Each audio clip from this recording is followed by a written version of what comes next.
another thing to be very concerned about is data poisoning. So if an AI is built on false data, especially in the medical field, it can have some very devastating effects. Good morning, everyone. I'm here today with Jeff. Jeff, thank you so much for joining me today. I've been really excited about this conversation. You are the founder and CEO of Cyberwild, and I love the work that you're doing to help businesses simplify and strengthen their cybersecurity. I saw how you've been focused on finding a way to making cybersecurity easier to understand for companies, and that is such an important vision. And for our listeners, these are conversations that are part of a series where I get to learn from leaders in the cybersecurity and technology businesses about how they're navigating today's challenges. So I love sharing stories like these for you to see everything that's possible. So, Jeff, thank you so much for joining us today. Where are you calling in from? Well, Darren, thank you for having me on your program, on your podcast today. I always love the opportunity to speak to you. I'm calling in from actually Rock Hill, South Carolina, which is a suburb of Charlotte. Go Panthers, right? uh, Yeah. Yeah, Panthers is we're down in Georgia, so Falcons and Panthers are a long time rivalry. yeah. Oh, yeah. So Yeah. good stuff. Well, let's go ahead and jump right in and start talking about your role. So, can you share a little bit about your role as the founder and CEO and the bigger mission that you're trying to do behind Cyberwild? Yes. Well, little history. Before I started the Cyberwild, I was working for one of the big four accounting firms, not as an accounting, but as a cybersecurity solution manager for their managed services products. And, I was providing services to big companies and state governments, helping them to improve all of their security posture and putting in systems that can monitor 24/7 and protect them and make sure that they have full coverage and there's a playbook ready to go anytime there's an incident that should be analyzed further. So when I left there, I decided that there's a gap. There's a gap in the coverage of what the companies have and what the companies that don't have it. And when you look at small and medium-sized businesses and small medical practices, nonprofits, a lot of them have the same risk that the larger companies do with their data, but they don't have the resources to really build an infrastructure, both logical and administrative, that can protect their data and their patients or clients' data sufficiently, or donor data for that matter. So my mission is to help organizations like that. They typically don't have their own built-in cybersecurity team. They may have uh, just a small IT team to do the basic stuff.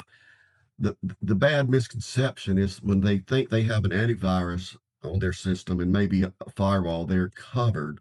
But they don't realize that today's modern hacker or cyber criminal gets into your systems a different way. They don't hack in.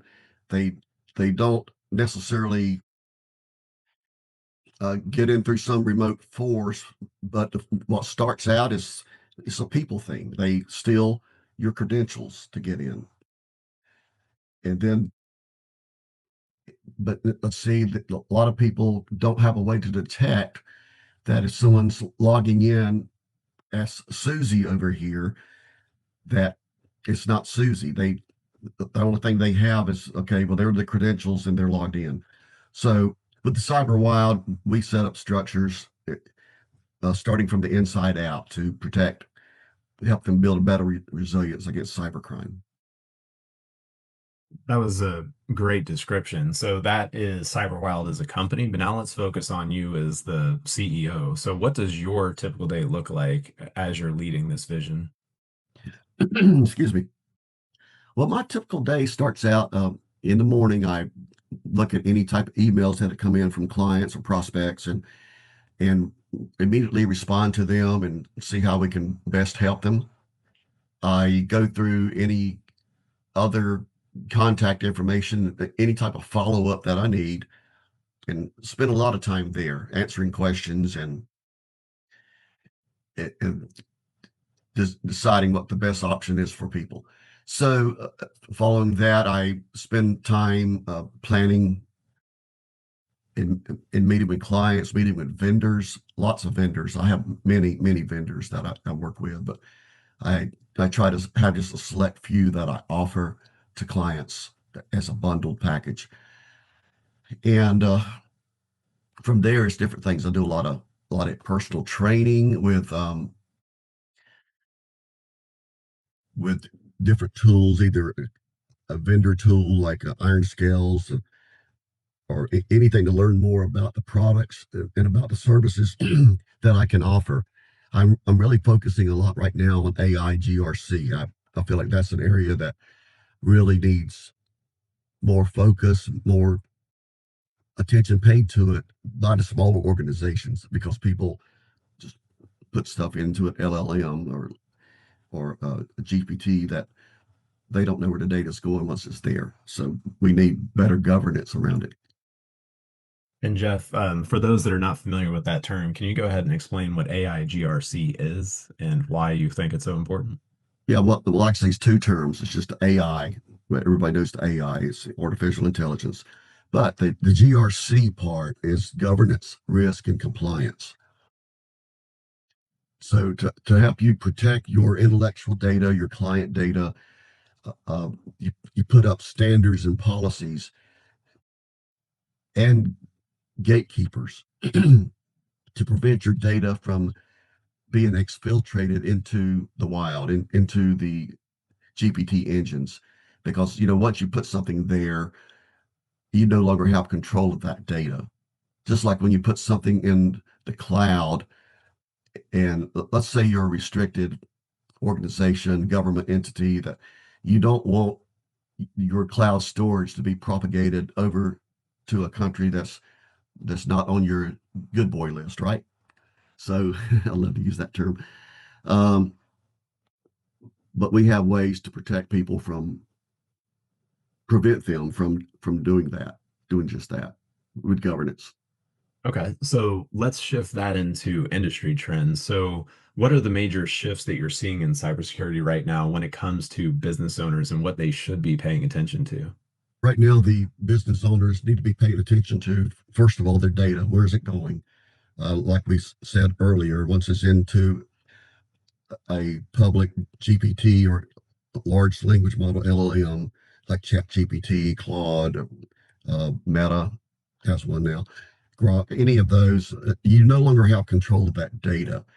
And there may not have been a way to prevent intellectual data or client data, any type of PII that is not supposed to be submitted there. You haven't, you may not have a way to have prevented that. So what we want to do is create a governance program around it. Okay. So So, can you sorry to interrupt, but can you like drill into that a little bit more? So, walk us through what a government's program looks like and how you would enforce it. sure. Well, first of all, it starts with the policies. You determine what you can allow people to do with AI engines, both internally and externally, and develop policies around it, develop the training. But sometimes the training itself is not good enough. Just like with phishing attempts, we can train people all day about not clicking on a certain link. Well, the big challenge right now, or even you could call it the biggest opportunity, is AI and what companies can do with AI with very little effort with prompting. It can be your best friend or it can be your worst enemy or frenemy. But one thing we're looking at more is the agentic AI, and that's where you have agents within your infrastructure, within your AI environment that can do a lot of the manual tasks that would take people days to do. They can automate so many things for you. Okay, well, that's actually a perfect segue into the next question I had based on what you're talking about with AI. Is obviously there's been a clear rise of AI-driven threats, especially around the new regulations that are coming into play. So, how has that impacted your approach to security? It impacts, first of all, through security awareness training. We have to be more vigilant on what people are doing, but we also need to train them differently because it's a different world now than it was when our biggest fear was an email compromise. It's still the biggest way, most popular way for criminals to get into your network through some type of phishing attempt. But still, we have to take it a step further. Our training has to be more than just a check a box every quarter. It should be ongoing. And the best way to do that is with simulations. Okay. And can you detail what those simulations are? What are the best ways to challenge employees to make sure they're interpreting and understanding the trainings they're receiving? Well, you use tools like we offer called U-Secure or Breach Secure now. There are several out there that are very good. Infama that create phishing campaigns, simulations. So your emails will come in and they will look so much like the real thing. And if you're not careful, especially if you're doing it from your phone and it's a small print, you may click on something and not realize that it was not the real thing. Or if it's an image you clicked on, it's not really going where you think it is. For example, in one of ours, we have like a LinkedIn connection request or message request that goes out to people and they click on it. I mean, it looks like the real thing. It's got the logo, it's got all the verbiage that you would have with a typical LinkedIn request.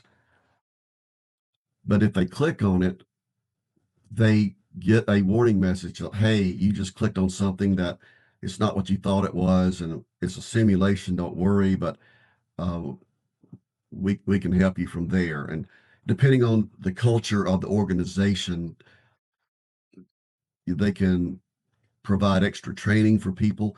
I think it can even start where people take an assessment to start with, kind of see where they are. And, if it's somebody that's not really computer literate, but they still need to be savvy on cyber attacks, they start at a different level than someone like you or I, that you or me, that have been doing this for years. So that's what our simulations do. But when you looked at that LinkedIn message, the trick is it's so small, but instead of LINK, it's IINK. And with a capital I, so it looks like an L. Yeah, and you can't tell the difference, especially if you're on a very small screen. So there are tricks like that coming from, they literally come from banks, they come in from credit unions, employers, fake job offers. But what we have to be even more careful about are the deep fakes that I told you about, like the videos that are coming in that look just like a real person, or they look and sound just like a celebrity that you may have seen many times in movies or on TVs or advertisements. And but you can't tell that it's a simulation where the whole face, the whole voice has been put together by AI. Gotcha. And Yeah, as we move further into this new world, that's going to be harder and harder to detect, to be able to distinguish from the real thing. absolutely. I mean, I can't think of the company name off the top of my head, but something just got released this week to where you can take any video that already exists, like something from movies, and drop anything into it. So one of the examples that they were showing was like this person staring into a mirror, and it was supposed to be one of these like deep psychological, like challenging himself mentally things, like wondering who he was. And then they dropped a lipstick onto the video. And so the video, thanks to AI, just immediately converts it into this really intense scene to him like putting on lipstick. It's amazing what you can do in such a fast amount of time. So I think that's a great example, especially for deepfakes, for people to be aware of.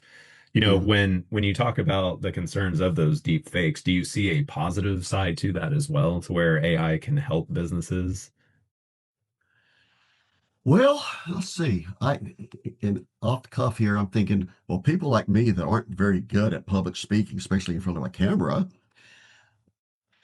you could do it all with an avatar and have it say exactly what you want, pitch perfect, and with the right facial expressions, the right hand motions, and use it for your campaigns.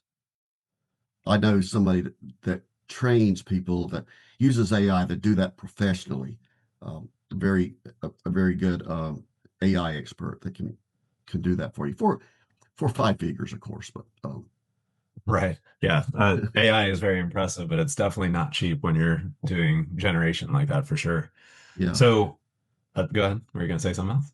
I was saying you can be watching it and say, "Hi, I'm not so and so. I'm an avatar." But you can't tell the difference. Right. Ask me a Exactly. question. Well, especially that on websites, right? That little chat at the bottom right used to be a support person to where now it's shifted from being a support person to a workflow. And now, thanks to AI, going from workflow to an AI that has a knowledge base that's attempting to understand the focus and intention of what you're trying to say. Mhm. And one another thing to be very concerned about is data poisoning. So if an AI is built on false data, especially in the medical field, it could have some very devastating effects. Could imagine, such as like bad diagnosis. Exactly. So as a cybersecurity company, we would want our clients to have something in the way that can detect that type of thing. And that's an area that is still growing. The AI false data detection. Several companies are doing it. I haven't. I don't know how perfect they are yet. How well how their accuracy is, but that is definitely an area that's growing both in the adversarial as well as the white hat. Okay. Well, you gave that one tip earlier about the difference between an I and an L. What would you say are the three key things that people need to be looking for in regards to phishing attacks? The three key things is, well, first of all, who's it coming from? Can you verify that? If there's a link, don't just click on it without making sure it's the real thing that you're going to. If it's something that gives you a number to call, especially if it's about an account, don't call that number. Go to their real website and verify that, or call that number. And if you don't see that number anywhere on their website, then you know it's pretty much a fake. Now, I get something every other day from fake things from Coinbase telling me that my crypto wallet has been compromised, or uh, your withdrawal or your deposit will be ready in a few minutes. If you have a question, call this number, type of thing. And I don't know how many people really fall for that now, but it can have some bad effects if you actually call that number and gave away information.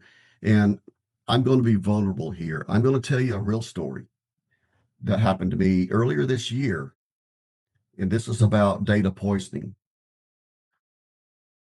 So I had some cryptocurrency. I don't remember if it was Bitcoin or it may have just been a USDT Tether, but it was in my crypto.com account and it was locked for some reason. They wanted to make sure I was secure, so I had to wait so many days to be able to move it or whatever I wanted to do. And as I was on the crypto.com website, looking around and looking for technical support, someone to call, the nice little um, Microsoft Copilot came up and said, "Oh, I noticed you are looking for support for crypto.com. Well, here's some links you can click on." And I looked at the links and they were the real thing. And here's a number you can call. I called that number with just a faith that, a blind faith that, okay, well, if it came from uh, Copilot, it must be real. And I didn't think too much about it, because I had already had that reasoning in my head subconsciously that the number was real. But when I called it, I got on, I, I got this guy that, well, first of all, I couldn't understand him very well. So that was frustrating.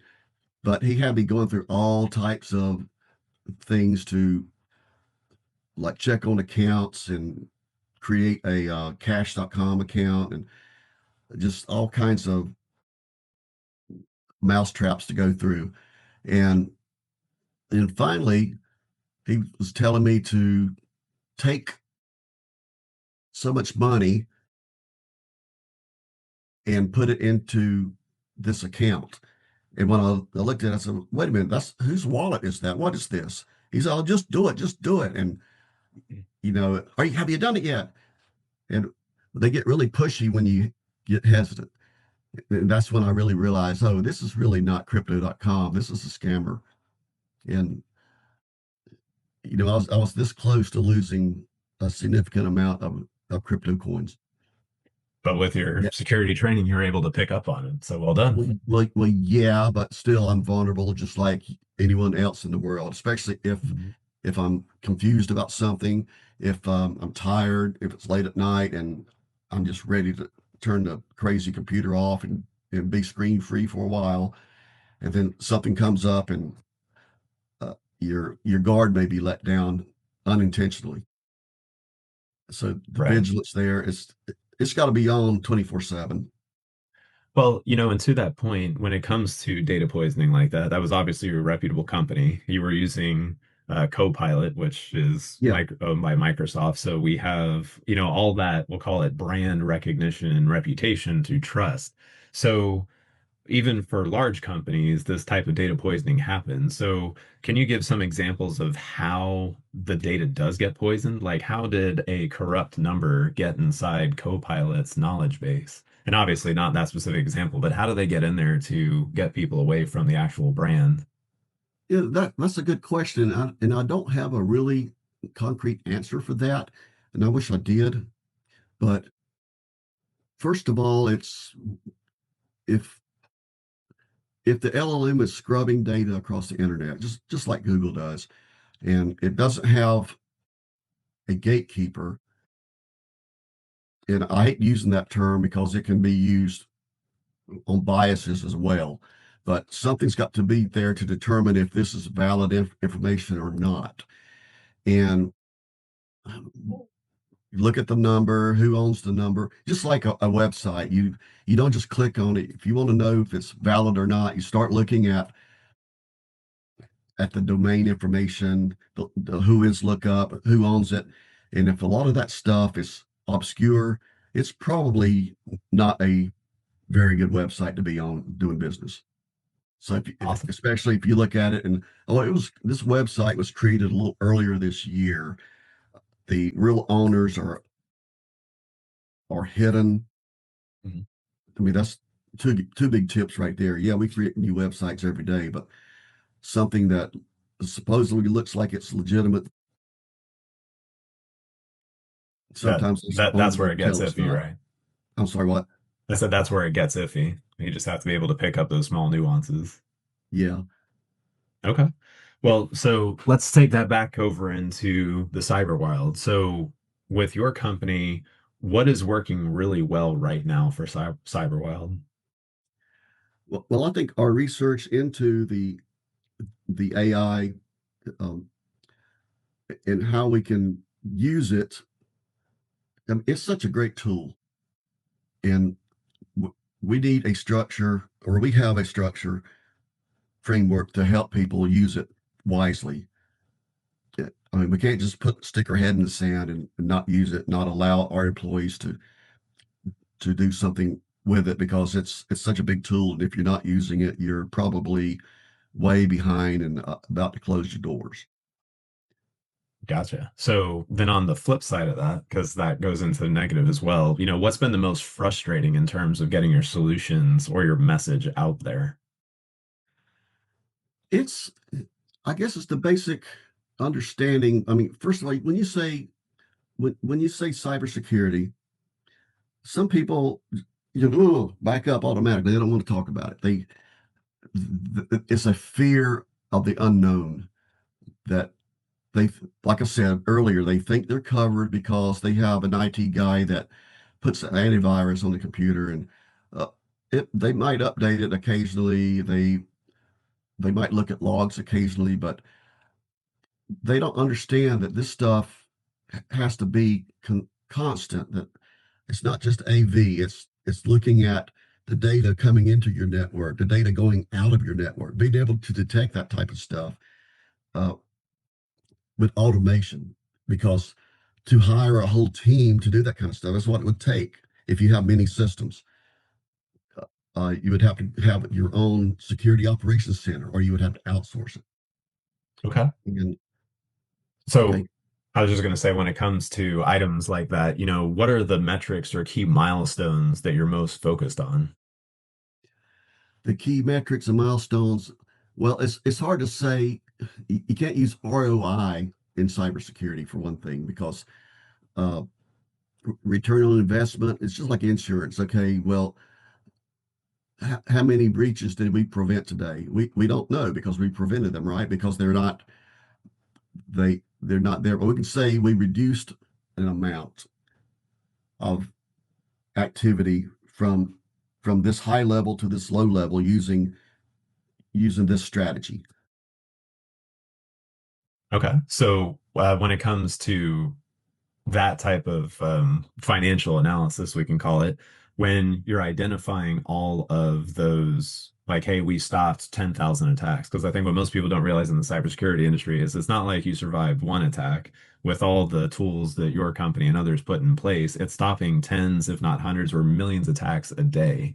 And Yeah. so when it comes to that, for those people that are trying to sell cybersecurity to their superiors, to get the company to buy in, do you have any suggestions in regards to how to take that number and turn it into some value for them? So that way they can say, hey, you're not necessarily making money, but if this attack got in, it would have cost, XYZ.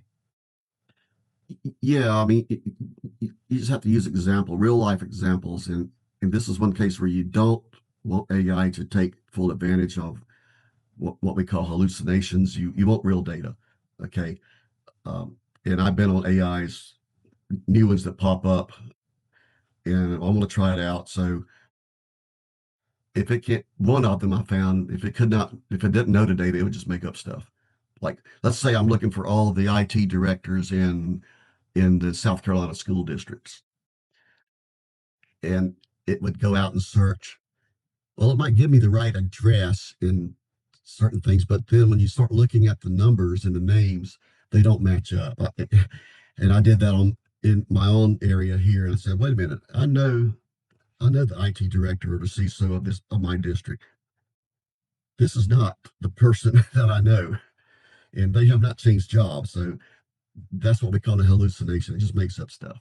So when we look at cybersecurity and why we have the objections to people putting in things, they you have to change the perspective that it's not an IT issue as much as it is a risk management issue.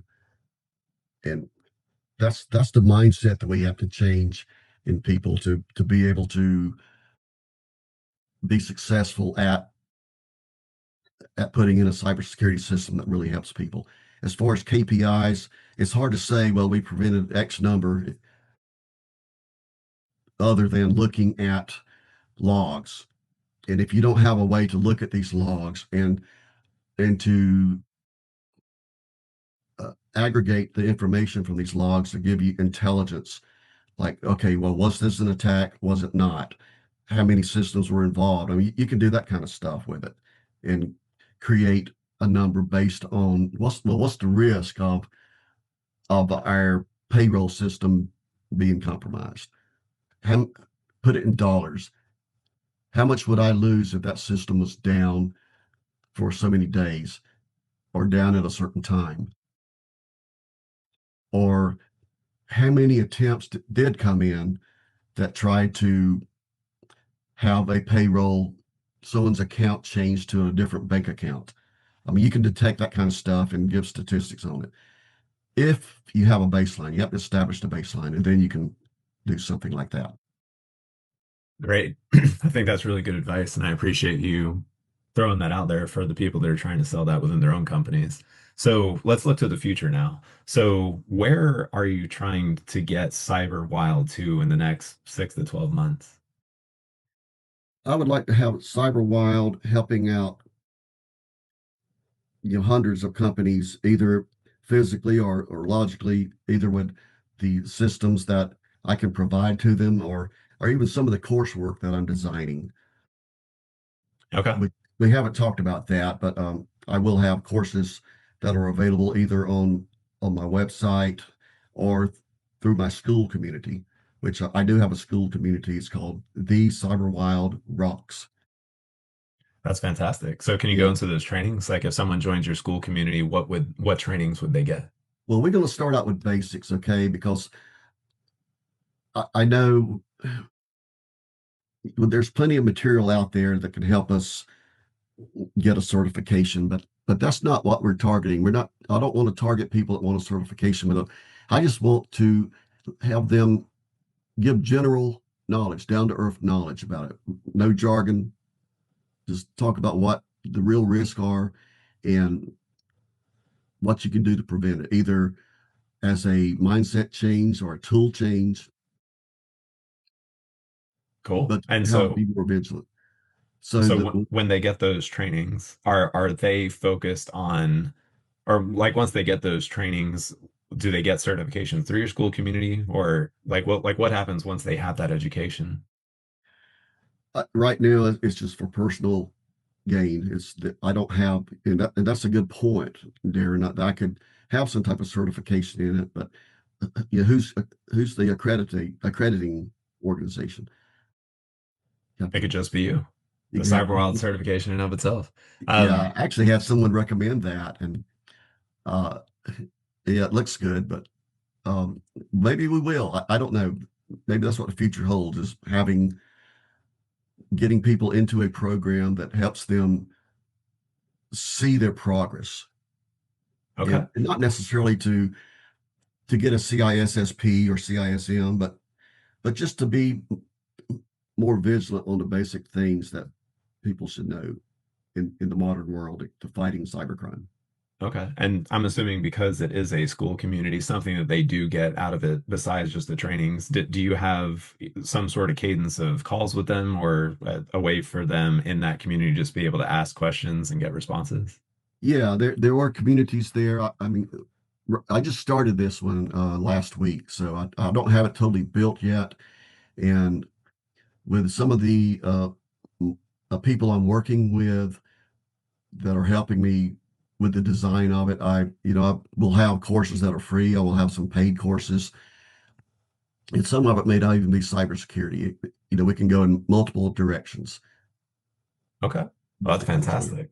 Mhm. I'm looking forward to seeing what all of those are like. Are you willing to give any hints at what other directions you might be going besides cybersecurity, or is that still under wraps? Well, it's still under wraps, but I also can do career coaching or life coaching type stuff, so I can put a lot of information out there for that.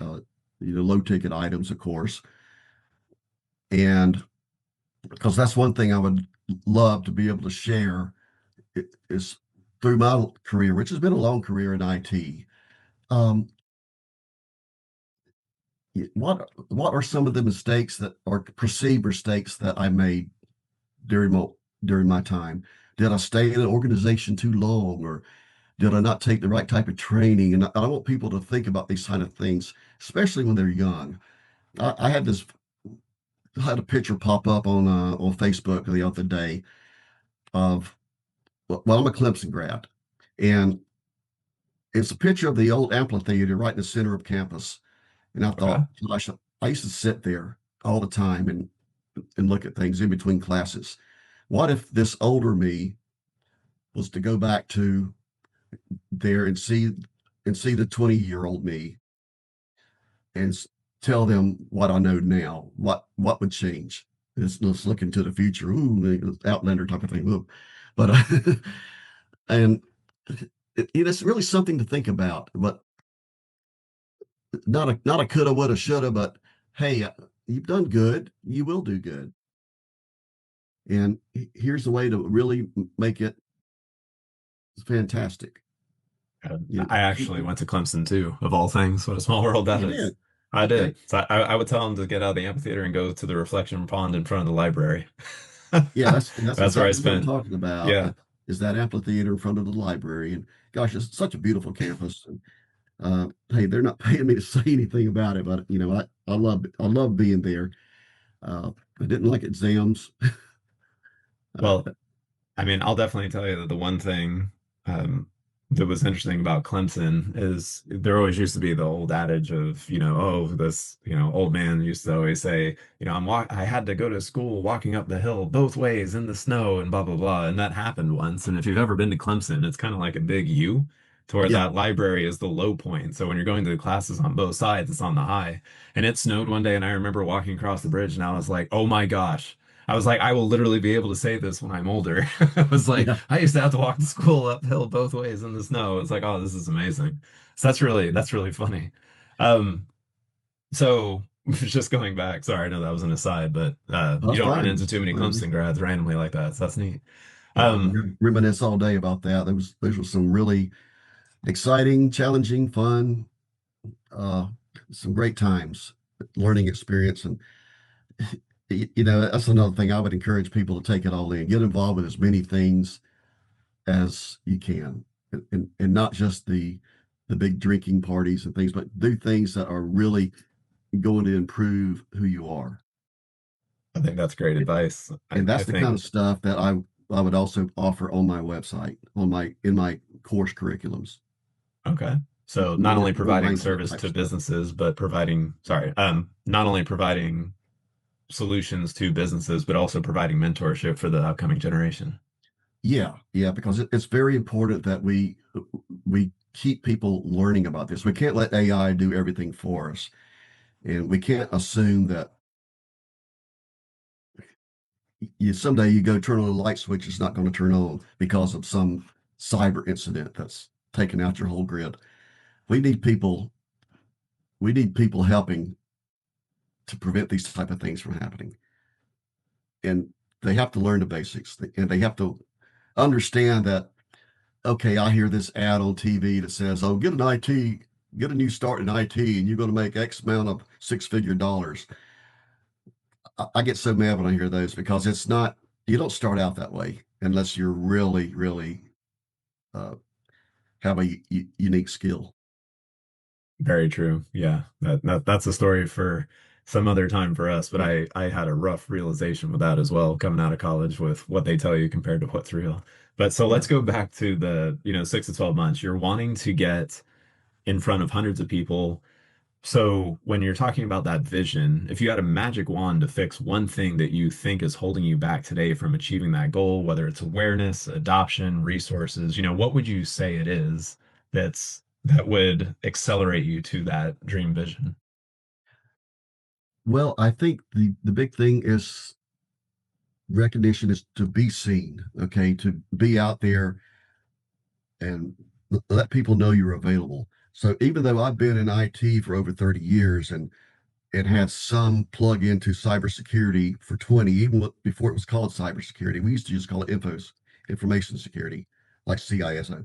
The big magic wand is called visibility. It's being seen. It's getting out there, not being afraid to share your message, not having imposter syndrome. I know you may not be the smartest guy in the room, but with me, you're working with somebody who's got 30 years of experience in IT and the last 20 doing stuff with cybersecurity. And when you get me, you get me. You get a real. If I don't know something, I'll tell you I don't know it. And I'm not going to fill the room with a bunch of jargon to impress you or intimidate. And that's a problem a lot of times with IT or even worse with cybersecurity is, a lot of big acronyms are thrown out there that just confuse people, especially if they're really not an IT person at all. And that's who I'm talking to right now. I don't want to confuse you. I don't want to sound condescending. I want to be there with you, empathize with what you're going through with cyber, with your company, with your business risk. And, think about it seriously. What happens if I get a call in the middle of the night and my payroll system is locked up, or even worse, my operational system that does my orders that affects my revenue and affects my bottom line? What would I do? Do I have a plan? Who would I call? How would I organize it? Who do I talk to? Oh, and who do I have to alert? Do I have to alert the press? Do I have to alert the government? These are things. if you haven't thought about these, we can help you. And if it's not us, somebody can help you with it. I once had a situation. Can I tell a story? Do we have time for a story? Absolutely. Would love to hear Yeah. it, Jeff. Yeah. Well, I one time in a previous organization, I was providing policies and a strategy for hospitals. And that's because I have a healthcare background prior to the Big Four. But I was helping hospitals build their strategy for cybersecurity, just with a NIST cybersecurity framework as well as the CIS benchmarks. And I put those together and wove a plan that would be best for these particular hospitals that simply were small enough not to have they have an IT team, but knew nothing about security. Well, in the process of that, one of the systems got ransomware. And I was on my way back from a very nice bluegrass festival in Asheville and got a call from them. And they were in a state of panic. Things were shutting down, systems were locking up. The next day, I was on a plane to their facility to help with the recovery of eradication of the virus, of the malware. And when I got there, I realized they had nothing. They didn't have a plan. They did not know who was in charge. The top IT person, director, CISO, I don't remember the title, was out of the country on a cruise. The DR plan was not found. No one knew anything. The They had already started some of the restoration from backups, only to realize that the backups also had the piece of code that was the malware that affected all these computers and propagated through their whole system. They were shut down. They were going back to pencil and paper to work on things. Fortunately, it didn't impact patient care other than having to slow the staff down, having to do things manually that they could have done automatically with the systems that were offline. Got it. So with that, we help them first get back online, determine the priorities, what had to absolutely be on first, how will we restore them, and after everything was restored and with the minimum amount of operational ability, we started looking at the root cause. And this was probably a month later when we actually were able to dig in deep enough to see what the root cause was. But let's say this event happened in March, but it was seeded back in October of the previous year. So it has sat there latent in their network, just waiting to be triggered. They had antivirus. It was a check the box antivirus. We saw systems that had not been updated in 2 years. And what I mean by updated, I mean the antivirus patterns that are come out usually daily, or if there's something critical, just as it happens. But no one had touched them. They installed it and nothing else.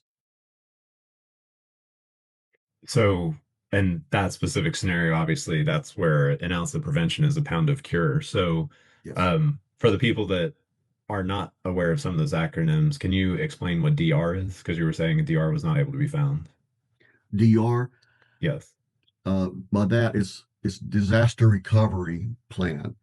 Now that, of course, a disaster recovery plan is bigger than just IT. It should be for your whole organization and looking at different types of disasters. Okay, but what I'm speaking of mainly is an incident response plan, IR plan. And it doesn't have to be a 300-page document that no one will read. It can be a simple spreadsheet with, well, who to call first, and you know, just trying to get all your bases covered. And for organizations that have never thought about that, we can help them put something in place that will be readable, that will be a living document. That's also very important. Don't put it on a shelf, let it collect dust, but review it periodically. That's your choice on how often. I would do it at a minimum annually, but I would do it more frequently than that if I had the cycles to do it. Um, if if possible, do tabletop exercises as well. Got it. And I think that kind of answered the question, but I'll ask it just in case. But so the moral of that story is it sounds like to practice and have a plan, correct? Practice and have a plan. Um, Also, when the plan doesn't work, have a strategy after the fact that you look at it, what worked, what didn't, and you improve your plan based on that information. Okay. It's a real feedback loop. I think that's fantastic advice. Thanks, Jeff. So, as we are getting to the ends of the podcast, is there any final message you want our listeners to hear?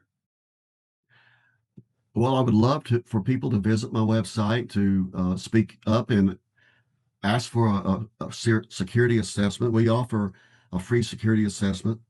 You just have to go to the website and request it. And it's not an on-site assessment. It's something we can just talk with you on over the phone and see where you are, and then l- look at where you are, look at where you could be, and find a very economical way to get there without spending your whole budget on cyber. There are tools out there. Even if you're a mom and pop shop, you can still have 24/7 monitoring. And I bet people don't even realize that there are organizations out there that can provide it. I think that's fantastic, Jeff. This has been an incredible conversation, and I want to thank you so much for sharing your story and your insights with not only myself, but our viewers and listeners today. So, cybersecurity is a challenge that touches every business, just like Jeff was talking about.